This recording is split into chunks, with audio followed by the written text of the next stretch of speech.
Commission of India. It's a good idea. We will discuss this with the Election Commission of India also, because I am dealing with Election Commission of India. So we will put this memorandum in front of the Election Commission. Whenever you visit Purti Sahib in Delhi, we will go together and we will submit that memorandum to ECI also. थोड़ा कुछ हिंदी में बोलूँ? Actually, it is my moral duty to learn Malayalam also, and when you people are speaking in Hindi, so it's our moral duty also that we should also speak in Malayalam. Unfortunately, I am not doing those parameters fully. देखिए कि अभी जो एक तो राष्ट्रवादी Congress party को एक बड़ा setback लगा।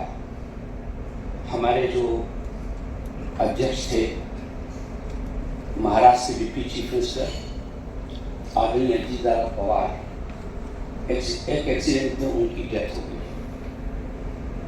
और किसी ने नहीं सोचा था, हम लोगों ने भी नहीं सोचा था और मैं सोचता हूँ देश में किसी और ने भी नहीं सोचा होगा कि एक्सीडेंट होगा, उसमें अजीतदादा पवार नहीं रहेंगे। लेकिन फिर भी राष्ट्रवादी कांग्रेस पार्टी की जो लीडरशिप है, आदरणीय प्रफुल्ल पटेल साहब के रूप में, आदरणीय सुनील तटकरे, छगन भुजबल, कुट्टी साहब, मैं भी उसमें शरीक हूँ, हम सब लोगों ने मिलकर ये फैसला लिया कि हम अजीतदादा पवार की पत्नी को डिप्टी चीफ मिनिस्टर बनाएं, क्योंकि उनकी लीगेसी को वही बेहतर तरीके से ले जा सकती है। जिस ढंग से वहाँ उस दिन बहुत बड़ी संख्या में लोग इकट्ठे हुए थे, वो सब लोग ये चाहते थे कि अजीतदादा पवार के काम को आगे बढ़ाने के लिए उनके परिवार से ही किसी को सामने लाया जाए। चूँकि उनकी पत्नी मेंबर ऑफ पार्लियामेंट है, राज्यसभा की मेंबर है, वो मेंबर ऑफ राज्यसभा है वो, इसलिए तय ये किया कि उन्हीं को डिप्टी चीफ मिनिस्टर की ओथ दिला दी जाए। और उनको फिर चूँकि उनके परिवार में 3 दिन का वो शोक रखते हैं, उसके बाद चौथे दिन से उनके यहाँ पे काम शुरू हो जाता है, तो चौथे दिन फिर इसकी उनको शपथ भी दिलाई। Now she is working as a deputy chief minister of Maharashtra. इन सारे हालात में, इन सभी चीज़ों के चलते हुए राष्ट्रवादी कांग्रेस पार्टी के हर उस साथी की बहुत जिम्मेदारी है जो यहाँ पार्टी से जुड़कर काम कर रहे हैं, चाहे वो केरल हो, चाहे भारत का कोई दूसरा हिस्सा हो।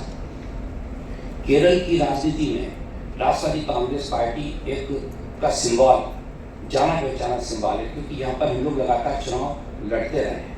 ये एक अच्छा मौका है जब हम केरल में जो वर्तमान सरकार है, जो पूरी तौर से जिसने जितने वायदे किए थे उन वायदों में से कोई भी वायदा पूरा नहीं हुआ, तो ये मौका है जब हम बेहतर तरीके से अपने उम्मीदवारों को मैदान में उतार सकते हैं। मैं सोचता हूँ कि एक अच्छा कोशिश करनी चाहिए हम सब लोगों को मिलकर, क्योंकि आप सब लोग बहुत ही एक्टिव लोग हैं अपने अपने एरिया में। स्टेट हमारी डिस्ट्रिक्ट कमेटियाँ पूरी बनी हुई है और लगातार आप लोगों के बीच में काम भी कर रहे हैं, तो उसका फ़ायदा हमारे उम्मीदवारों को भी मिल सकता है और आने वाले दिनों में राष्ट्रवादी कांग्रेस पार्टी केरल में एक मजबूत पार्टी के रूप में उभर के आ सकती है, ऐसा मेरे को पूरा विश्वास है।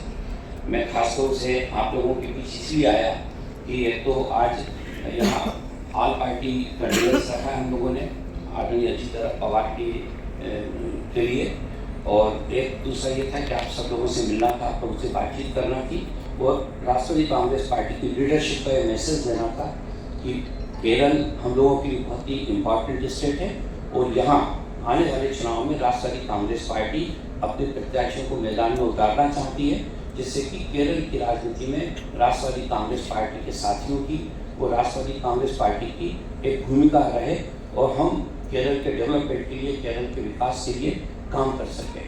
मैं इन शब्दों के साथ आप सब लोगों के मंगलमय जीवन की कामना करता हूँ। मुझे पूरा विश्वास है अगली बार जब मुलाकात होगी तो आप में से बहुत सारे लोग MLA होंगे उसमें, इसका मेरे को विश्वास है। धन्यवाद। जय हिंद।